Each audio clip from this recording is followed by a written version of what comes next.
حضرت حسن بصری رضی اللہ تعالی عنہ رو رہے تھے اور کسی نے پوچھا کہ آپ رو کیوں رہے ہیں؟ فرمایا کہ مجھے اللہ کی بے نیازی سے ڈر لگتا ہے، وہ اگر جہنم میں ڈال دے تو اسے کون پوچھنے والا ہے۔ اللہ اکبر۔ تو نیکی کرنے کے باوجود بھی ڈرتا رہے اور اس کی رحمتوں کے لیے ملتجی رہے کہ مالک تیری رحمت سے ہی کرم نوازی ہوگی اور میں راہی جنت ہوں گا۔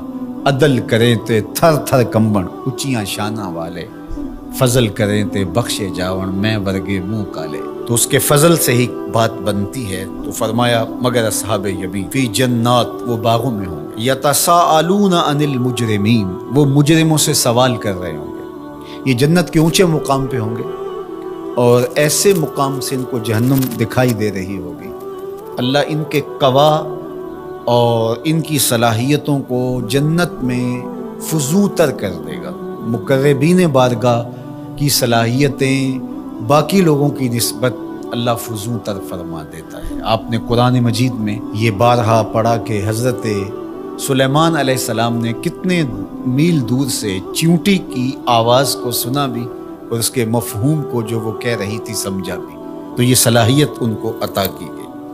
اللہ اکبر۔ تو اس طرح جنت کے اندر اہل جنت مجرمین کو دیکھ رہے ہوں گے جو جہنم کی آگ میں جل رہے ہوں گے اور ان سے سوال کریں گے، باقاعدہ ان سے بات کریں گے اور پوچھیں گے ان کو کیا ما سلککم فی سقر۔ وہ انہیں کہیں گے کہ تم جہنم میں کیسے آئے؟ قالوا لم نک من المصلین، وہ کہیں گے ہم نماز نہیں پڑھتے تھے۔ نماز نہ پڑھنے کا سبب ہوا کہ آج ہم جہنم کا ایندھن بنے۔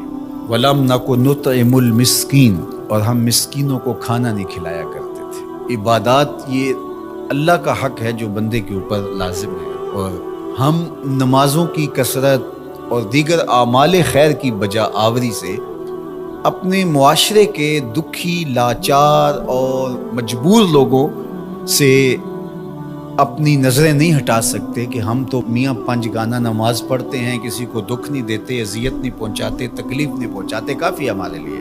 تو وہ کہیں گے ہم نماز نہیں پڑھتے تھے اور مسکینوں کو کھانا نہیں کھلاتے تھے۔ چلو یہ تو نماز بھی نہیں پڑھتے تھے، یہ ان کا ایک جرم، اور دوسرا جرم کہ وہ مسکینوں کو کھانا نہیں کھلاتے تھے اور جہنم کی آگ میں جل رہے۔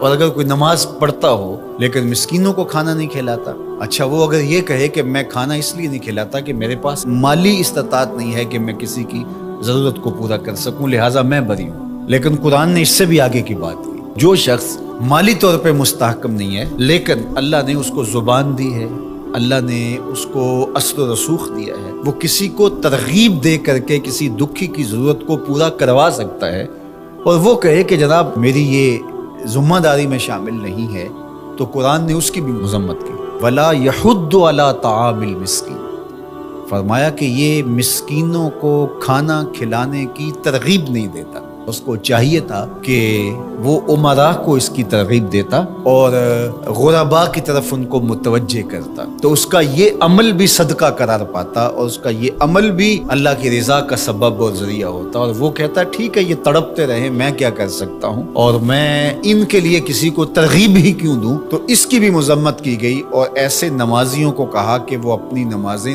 دکھاوے کی نمازیں پڑھ رہے ہیں، انہیں نماز کے فلسفے سے ہی آگہی نہیں آئی۔ اگر ان کے دل میں گداز پیدا نہیں ہوا، ان کے دل میں نرمی پیدا نہیں ہوئی، معاشرے کے کمزور، پسے ہوئے، لاچار، مجبور، اراملہ، مساکین، یتامى کی مدد کے لیے ان کے اندر یہ جذبات پیدا نہیں ہوئے، تو وہ تہجد پڑھیں، وہ سجدے کریں، وہ لمبی قرات کریں، لمبی نمازیں پڑھیں، تو کہا کہ وہ اپنی نماز کے فلسفے سے ہی آگاہ نہیں ہوئے۔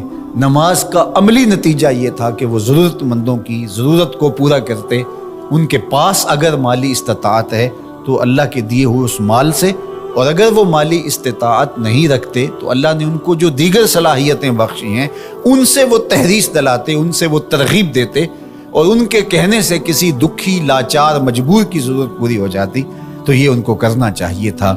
حضرت سیدنا شیخ عبد القادر الجیلانی علیہ رحمہ و رضوان فرماتے ہیں آدھا فقر برہنہ بدن لوگوں کو لباس دینا اور بھوکوں کو کھانا کھلانا، باقی عبادات، نیکیاں، چلے، مراقبے، ریاستیں، یہ جو کچھ ہے یہ آدھا ہے۔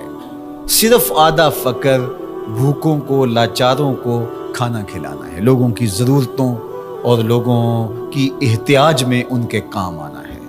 اللہ اکبر۔